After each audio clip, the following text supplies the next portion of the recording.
अस्सलाम वालेकुम दोस्तों, इनसाइड में मौजूद अगर मैं खुश आमदीद। जिस तरह पाकिस्तान T20 के सेमीफाइनल को जीतकर फाइनल में पहुंच गया है, बिल्कुल उसी तरह पाकिस्तान की सियासत भी अब फाइनल राउंड में पहुंचने वाली है। और यहां पर भी जो सेमीफाइनल है वो खेला जा रहा है और इस सेमीफाइनल के नतीजे में कुछ इंपॉर्टेंट पॉलिटिकल डेवलपमेंट्स भी होने जा रही हैं। पाकिस्तानी सियासत का ये फाइनल मार्का पाकिस्तान में नहीं खेला जा रहा है। जिस तरह ये T20 वर्ल्ड कप का जो मुकाबला है ये पाकिस्तान में नहीं खेला जा रहा है, ये ऑस्ट्रेलिया में खेला जा रहा है। इसी तरीके से पाकिस्तानी सियासत का जो सेमीफाइनल और फाइनल राउंड है वो खेला जाएगा, फाइनल राउंड खेला जाएगा पाकिस्तान में, जबकि ये सेमीफाइनल वाला राउंड जो है वो खेला जा रहा है लंदन में। और सेमीफाइनल के इस राउंड के लिए जो अहम फैसले हैं वो अगले 24 घंटे के दौरान लंदन में लिए जाने का इम्कान है। और इन फैसलों के नतीजे में जो पाकिस्तानी सियासत है वो नवंबर के तीसरे हफ्ते में उस फाइनल राउंड की तरफ बढ़ जाएगी, जिसके अंदर कट्टा-कट्टी निकल आएगा। पता चल जाएगा कि पाकिस्तानी सियासत का ऊंट किस करवट में बैठना है। नवाज शरीफ साहब लेवल प्लेइंग फील्ड हासिल करने में कामयाब हो जाएंगे, या इमरान खान साहब फाइनल राउंड जीतेंगे, या फाइनल राउंड से पहले जिस तरीके से इस वक्त सेमीफाइनल में वो रिटायर्ड हर्ट है वो फाइनल के अंदर रिटायर्ड हर्ट रहेंगे या मैन ऑफ द मैच आएंगे। ये तमाम चीज़ें हैं जो अब बहुत जल्दी ये जो सारे का सारा सियासी मंजरनामा है ये ना सिर्फ खुल जाएगा बल्कि बिल्कुल क्लैरिटी के साथ चीज़ें हमारे सामने आ जाएंगी। और इसके लिए जो कोर कमांडर्स कॉन्फ्रेंस हुई थी कल, वो भी बहुत ज़्यादा इंपॉर्टेंस की हामिल है। और उसके बाद शहबाज शरीफ की लंदन में आज होने वाली मुलाकात भी बहुत ही ज़्यादा इंपॉर्टेंस की हामिल है। अब ये जो मुलाकातें हो रही हैं, इन मुलाकातों का कोई नतीजा निकलेगा, यकीनी तौर पर कोई ना कोई नतीजा निकलेगा। इमरान खान साहब के साथ जो पसे पर्दा मुलाकातें या राब्ते हो रहे हैं उनका कोई नतीजा निकलेगा, यकीनी तौर पर नतीजा निकलेगा, क्योंकि किसी ने किसी सूरत में अब इस मामले ने आगे बढ़ना है, क्योंकि बहुत ज़्यादा चीज़ें ड्रैग हो चुकी हैं। और जब चीज़ें बहुत ज़्यादा ड्रैग हो जाएं, मामला बहुत ज़्यादा तूल पकड़ जाएं, तो फिर उसका इख्तिताम भी करीब ही होता है। और इसी तनाजुर में कुछ इम्पॉर्टेंट पेशरफ्त सामने आ रही है। और आज होने वाली जो एक इम्पॉर्टेंट पेशरफ्त है वो इसी सिमत की तरफ इशारा कर रही है कि जो पाकिस्तान तहरीक-ए-इंसाफ की तरफ से सोचे समझी एक जो खबर थी वो चलवाई गई थी, वो खबर दुरुस्त नहीं है। क्योंकि chief of army staff general Qamar Javed Bajwa साहब ने वो जो रिटायरमेंट से पहले अलविदाई दौरे होते हैं ना, कि जनाब फ़लाँ कोर में चले गए, फ़लाँ कोर में चले गए, फ़लाँ कोर में चले गए, जनरल बाजवा साहब ने वो वाले जो दौरे हैं वो शुरू कर दिए हैं, बाज़ाब्ता तौर पर शुरू कर दिए हैं। आज उन्होंने पहला दौरा या अपनी जो अलविदाई मुलाकातों के हवाले से पहला दौरा आज उन्होंने कर लिया है। और पहला दौरा भी किया है उन्होंने पेशावर कोर का। और पेशावर इस वक्त बहुत ज़्यादा अहमियत का हामिल भी है, क्योंकि वो जो अभी पाकिस्तान तहरीक-ए-इंसाफ की तरफ से जो हमला किया गया था कोर कमांडर पेशावर की रिहाइश गाह में, वहाँ पर उस तनाजुर के अंदर और उसके बाद जो जो डेवलपमेंट्स हुई हैं, ये वाला पैगाम वहाँ पर जाकर देना बहुत ज़्यादा ज़रूरी था कि नहीं जनाब आप गलत कह रहे हैं, ये चीज़ें इस तरह नहीं हैं।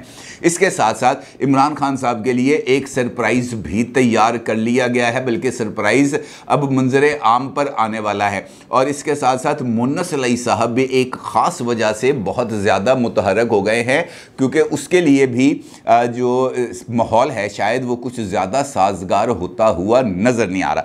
ये वो तमाम चीज़ें हैं जनाब जो आज हमने डिस्कस करनी है, ताकि जो ये जो फ्यूचर की पॉलिटिक्स है ये ज़रा हमारे सामने ज़रा क्लैरिटी के साथ सामने आ जाए। पहले शुरू करते हैं पंजाब से। पंजाब के अंदर आज एक डेवलपमेंट हुई है और वो भी बहुत ही ज़्यादा मनी खेज डेवलपमेंट है। मनी खेज डेवलपमेंट इस वजह से है कि इमरान खान साहब पर होने वाली FIR के मामले को लेकर तनाव चल रहा है परवेज़ इलाही साहब के दरमियान और इमरान खान साहब के दरमियान, क्योंकि FIR में जो इमरान खान साहब ने नाम दिए थे वो नाम शामिल नहीं हो सके। और जब वो नाम शामिल नहीं हो सकते थे और परवेज़ इलाही साहब की तरफ से भी इमरान खान साहब के साथ 4 घंटे में होने वाली 2 मुलाकातों में इस बात का इजहार किया गया था कि जनाब जो तुसी कह रहे हो वो मैं नहीं कर सकता, तो उसके बाद इमरान खान साहब ने उनसे कहा था कि फिर आप पंजाब असम्बली को तोड़ दें, जिस पर चौधरी परवेज़ इलाही साहब ने कहा कि जनाब मैं इस्तीफ़ा दे दूंगा बतौर चीफ मिनिस्टर पंजाब, और ये मैं अपने 10 बंदे उठा के किसी और जगह पर चला जाऊंगा, लेकिन मैं पंजाब असम्बली नहीं तोड़ूंगा। उनका ये ऐलान या उनकी तरफ से ये जवाब इमरान खान साहब के लिए बहुत ही ज़्यादा अनएक्सपेक्टेड था। इमरान खान साहब नहीं समझ रहे थे कि चौधरी परवेज़ इलाही साहब उनके मुंह पर बैठकर उनको ये वाला जवाब दे देंगे, और इस मामले को लेकर फिर दोनों के दरमियान तनाव पैदा हो गया। आज चौधरी परवेज़ इलाही साहब जो वज़ीर आला पंजाब हैं, उनकी तरफ से इमरान खान साहब के साथ राब्ते की कोशिश की गई और उनको एक फ़ोन कॉल की गई, लेकिन इमरान खान साहब ने चौधरी परवेज़ इलाही साहब का फ़ोन उठाने से इनकार कर दिया, ये कहते हुए कि मैं मसरूफ़ हूँ, मैं बात नहीं कर सकता। अब अगर ये वाली सिचुएशन डेवलप हो जाएगी, फ़ोन आया और इमरान खान साहब कहें जनाब मैं मसरूफ़ हूँ, मैं बात नहीं कर सकता, तो इसका मतलब ये है कि मैं छड़ तेरा रास्ता हो मेरा रास्ता हो। जब तक ये निभती है तब तक निभाते हैं, ये एक मैरिज ऑफ कन्वीनियंस है, जब तक चलेगी देखेंगे। अदरवाइज़ हमारे जो रास्ते हैं वो फ्यूचर पॉलिटिक्स के हवाले से अलग होते हुए नज़र आ रहे हैं। और अब ये सिचुएशन जो थी वो मुस्लिम लीग काफ के लिए भी और ख़ास तौर पर मुन्नस इलाही साहब के लिए कुछ ज़्यादा काबिल कबूल नहीं थी, क्योंकि मुन्नस इलाही साहब अपने आप को फ्यूचर चीफ मिनिस्टर पंजाब की हैसियत से अपने आप को गेज कर रहे हैं और वो इमरान खान साहब को खुश रखना चाहते हैं, ताकि इमरान खान साहब की जमात अगर अगला इलेक्शन जीत जाए और पाकिस्तान मुस्लिम लीग कायद आज़म यानी PMLQ अगर पंजाब से कुछ रीज़नेबल नंबर्स ले ले, 20-25 सीटें अगर मुस्लिम लीग काफ जीत जाए, तो फिर उनके लिए फ्यूचर जो बनता है सेटअप, अगर वो इमरान खान साहब के हक़ में बच जाती हैं इलेक्शंस के नताइज, तो फिर वो मुन्नस इलाही साहब ये समझते थे कि मैं बन जाऊंगा चीफ मिनिस्टर। लेकिन अब जो तनाव पैदा हो गया है गैर जिसे हम कह सकते हैं अनएक्सपेक्टेडली, तो वो उनके लिए भी बहुत ज़्यादा शॉकिंग है। लिहाजा वो अपने वालिद की कुर्सी और अपने मुस्तकबिल की कुर्सी को बचाने के लिए ज़रा थोड़े से मुतहरक हुए हैं, सरगर्म हुए हैं, मैदान में आए हैं, ताकि ये जो परवेज़ इलाही साहब और इमरान खान साहब के दरमियान जो एक ताल्लुकात के अंदर कुछ कशीदगी आई है, इसको किसी न किसी तरीके से कम किया जाए, और इसके लिए वो मुतहरक हो रहे हैं। दूसरी जानिब इमरान खान साहब के जो अपने लोग हैं वहाँ पर, और ख़ास तौर पर वो लोग जो इस्टेब्लिशमेंट के करीब समझे जाते हैं, उनकी तरफ से भी इमरान खान साहब को आंखें दिखाने के अमल का आगाज़ हो गया है। और अगर आपसे मैं ये कहूँ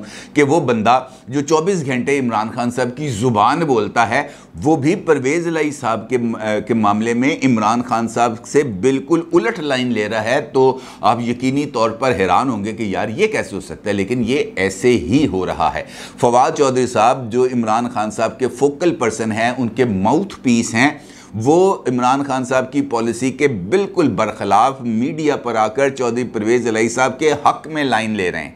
एक जानिब इमरान खान साहब उनका फ़ोन नहीं उठा रहे, दूसरी जानिब चौधरी परवेज़ इलाही साहब को फवाद चौधरी साहब मीडिया पर आकर डिफेंड कर रहे हैं, ये कहते हुए कि जनाब IG पंजाब और मुतल्लिका DPO ये कह रहा है कि जो FIR इमरान खान साहब कह रहे हैं वो FIR हम दर्ज नहीं कर सकते, साढ़े छोटे छोटे बाल ने, अपने छोटे छोटे बच्चों की खातर हम ये वाला रिस्क नहीं ले सकते। और साथ उनका ये कहना है कि अगर मैं वो तीनों नाम दोबारा लूँगा तो आपका चैनल भी ये बोझ नहीं सहार सकेगा, उसको भी बीप लगाना पड़ जाएगी। लिहाजा आप इस बात को समझने की कोशिश करें कि चौधरी परवेज़ इलाही साहब की पोजीशन जो है वो बिल्कुल दुरुस्त है। अगरचे हमारी जमात के अंदर फवाद चौधरी साहब इस बात का एतराफ़ कर रहे हैं कि अगरचे हमारी जमात के अंदर ये जो परवेज़ इलाही साहब के हवाले से बड़ी इस वक्त नेगेटिव राय पाई जा रही है, जमात के अरकान की अक्सरियत इमरान खान साहब को ये बात बता रही है कि आपने चौधरी परवेज़ इलाही साहब के ऊपर भरोसा करके बहुत बड़ी गलती की है।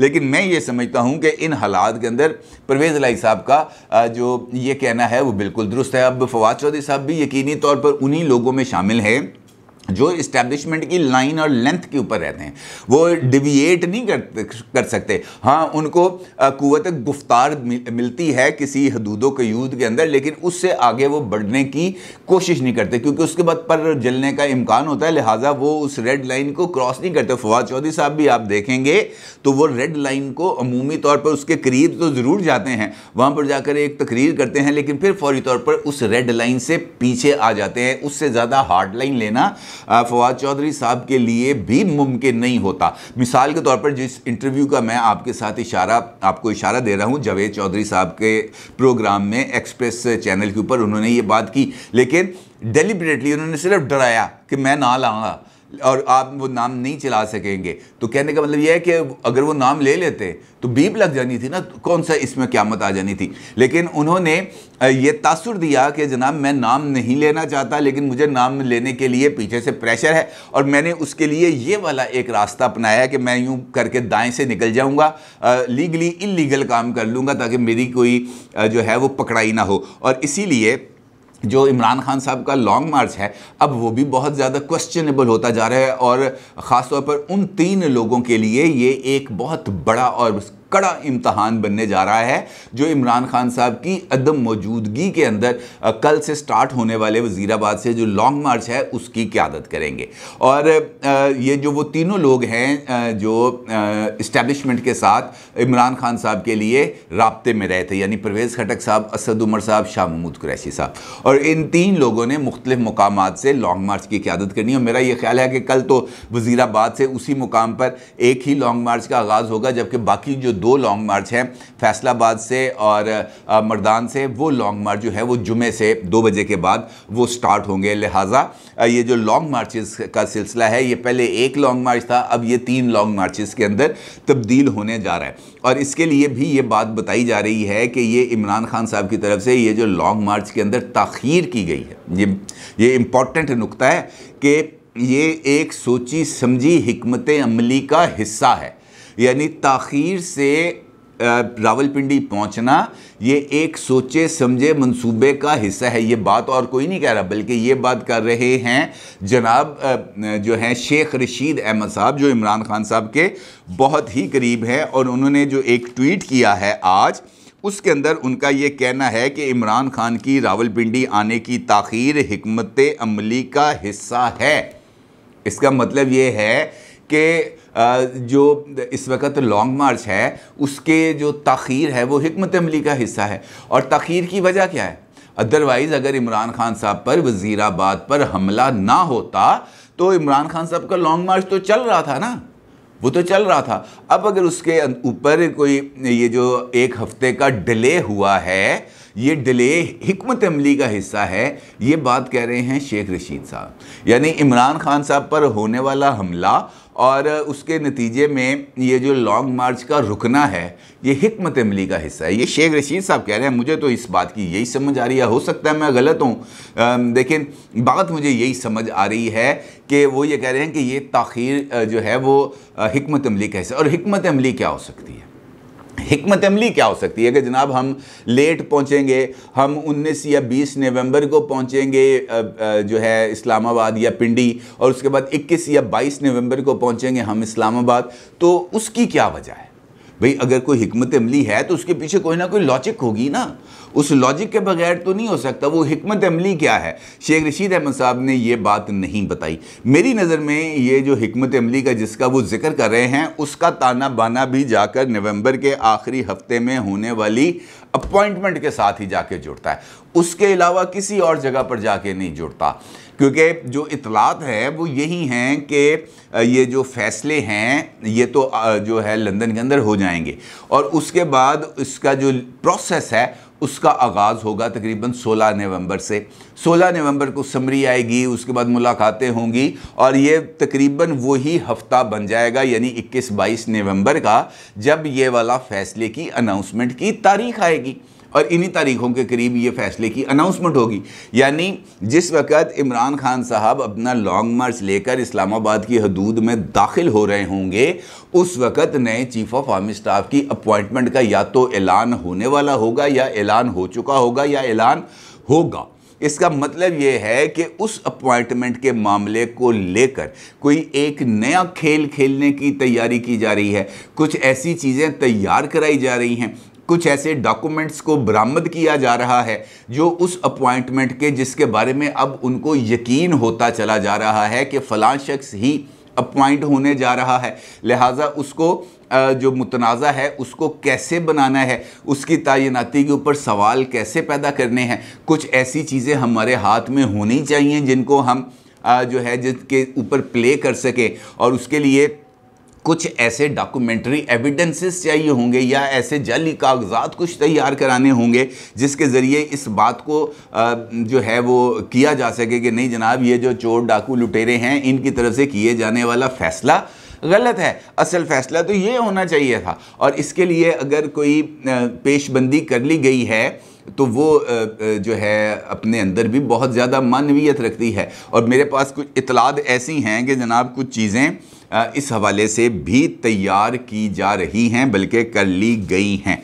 अब इस सिनेरियो के अंदर जो कल होने वाली कोर कमांडर्स कॉन्फ्रेंस है उसका कोई ऑफिशियल एलामिया जारी नहीं किया गया, बल्कि उसके बाद chief of army staff general Qamar Javed Bajwa साहब ने अपने ये जो कोर्स है इनके दौरों का आगाज़ कर दिया है। पेशावर चले गए हैं, वहाँ पर अफसरों और जवानों से उन्होंने खिताब भी कर लिया है और उनको कह दिया है कि अपनी प्रोफेशनल जिम्मेदारियाँ आप भरपूर तरीके से अदा करें और इसके अंदर कोई कोताही ना करें। और इसका मतलब ये है कि उन जो चीफ ऑफ आर्मी स्टाफ हैं वो एक्सटेंशन वाला मामला अब ज़ेर बहस नहीं आएगा, क्योंकि अगर उन्होंने अलविदाई मुलाकातें शुरू कर दी हैं तो उसका मतलब ये है कि वो उन्होंने अपना ये जो जाने का फ़ैसला है इसको हतमी कर रखा है और इससे पीछे हटने के लिए वो तैयार नहीं है। लिहाजा ये जो फाइनल राउंड जिसका मैं आपके साथ जिक्र कर रहा हूँ, जिसके लिए सेमीफाइनल राउंड जो है लंदन में खेला जाएगा, लंदन में इंपॉर्टेंट डिसीजंस किए जाएंगे अगले 24 घंटे के दौरान। कुछ चीज़ों को, कुछ मामलात को, कुछ फ़ैसलों को हतमी शक्ल दे दी जाएगी और उसके बाद यहाँ पर आकर नवंबर के तीसरे हफ्ते में उन तमाम फ़ैसलों का ऐलान किया जाएगा। तो इसका मतलब ये है कि दोनों फरीक बल्कि तीनों फरीक ने अपनी अपनी तैयारियां मुकम्मल कर ली हैं और इमरान खान साहब के लिए ये वाला जो मार्का है ये उनके लिए सबसे ज़्यादा इम्पोर्टेंस का हामिल है। क्योंकि अगर इस मर्तबा वो जो इलेक्शन डेट की बात करते हैं या मौजूदा हुकूमत को घर भेजने की बात करते हैं, अगर इस मर्तबा वो हुकूमत को हिलाने में भी अगर कामयाब हो गए तो ये उनकी बड़ी कामयाबी होगी। इलेक्शन लेना तो उनकी जीत है ना, लेकिन अगर ऐसा नहीं होता और उनको फिर खाली हाथ वापस आना पड़ता है तो फिर उनका ये जो मकबूलियत का बबल है ये बहुत बुरे तरीके से फट जाएगा और ये जो सरप्राइज़ है उनके लिए जो खुद उनकी अपनी जमात की तरफ से उनको दिया जाएगा ये भी उनके लिए बहुत ही ज़्यादा परेशान कुन होगा। देखना ये है कि इमरान खान साहब इस सिचुएशन से बाहर कैसे निकलेंगे। अपनी राय का ज़रूर इजहार कीजिएगा। आपको बहुत शुक्रिया। अल्लाह हाफ़िज़।